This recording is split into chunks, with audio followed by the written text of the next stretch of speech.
এই শুভু, এই শুভু, শোন শোন শোন, এদিক শোন।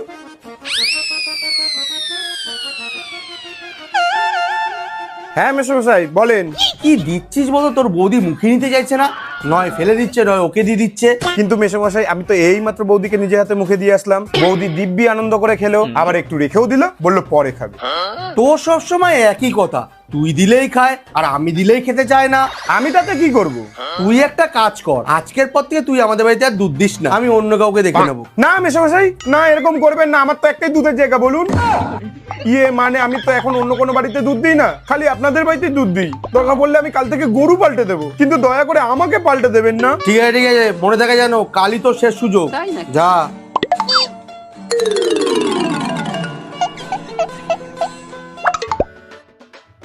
বলছিলাম মেসোমশাই, এই মাসের মাইনেটা একটু বাড়ালে হয় না? ঠিকঠাক কাজ কর, ঠিক বাড়ি দেবো। ওমা বাঁচাও! সোনা পাখি, বৌদি! মা গো! সোনা পাখি, বৌদি! বেবি!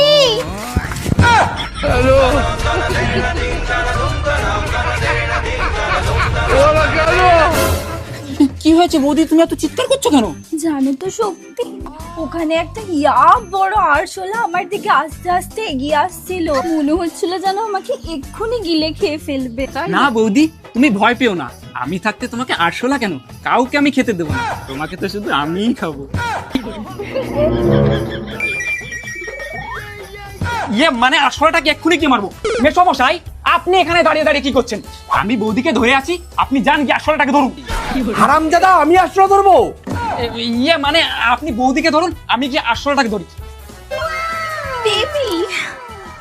সোনা পাখি, তুমি ভয় পেও না, আমি থাকতে কোনো আরশোলা পাখি তোমাকে কিচ্ছু করতে পারবে না।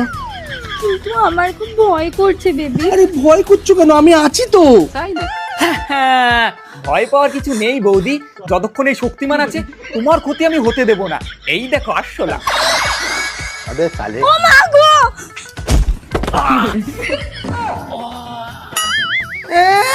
শক্তিমান? আমার বালের শক্তিমান। হাট হাট